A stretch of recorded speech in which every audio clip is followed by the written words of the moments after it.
croyez ma famille en Christ, vous ne pouvez aller nulle part dans la vie sans avoir une fondation belle et bien spécifique.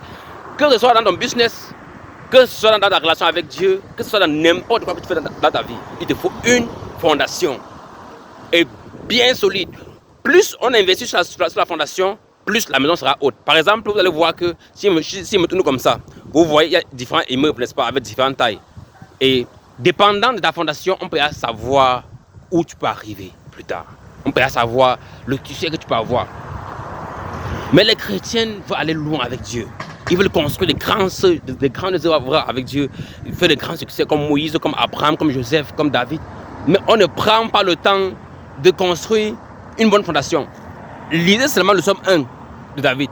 Le premier psaume que David a écrit dit: béni soit celui-là qui ne s'assoit pas en compagnie des moqueurs et des pécheurs, ou bien qui trouve confort, ou bien des méchants, mais qui trouve confort en présence de Dieu et qui médite sur sa parole jour et nuit.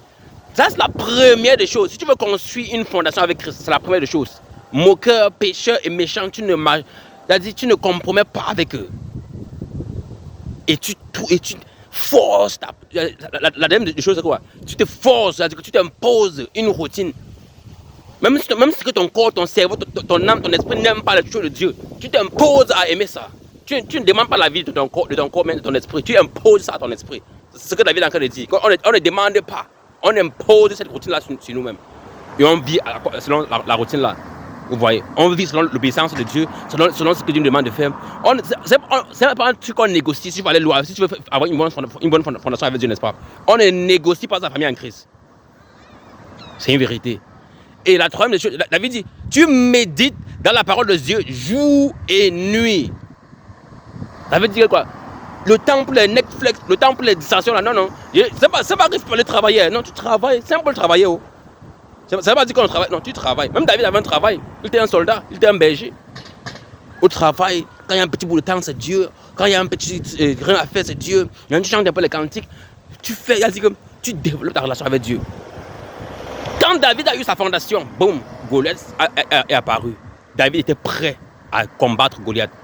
La majorité d'entre vous, famille en Christ, vous n'êtes pas prêt à combattre Goliath, mais vous voulez combattre Goliath. Goliath, comment dire, vous n'avez même pas pris le temps de vous préparer. Ce qui fait que quand Goliath est arrivé, Goliath vous a détruit, frustré. Vous avez vu comment le peuple d'Israël a eu peur, non? Ils ont fui le combat. C'est David qui t'a préparé. Alors quand le moment arrive, tout ce que tu vas préparer, Dieu va choisir celui-là qui est prêt. Il va envoyer la personne. Moi, c'est Roger Famille en Christ, on a un groupe de prière. Le numéro est au profil TikTok, n'est-ce pas? Écrivez-le dans votre écrit en retour, vous aider dans votre addiction. Vos problèmes spirituels aussi, je les matos.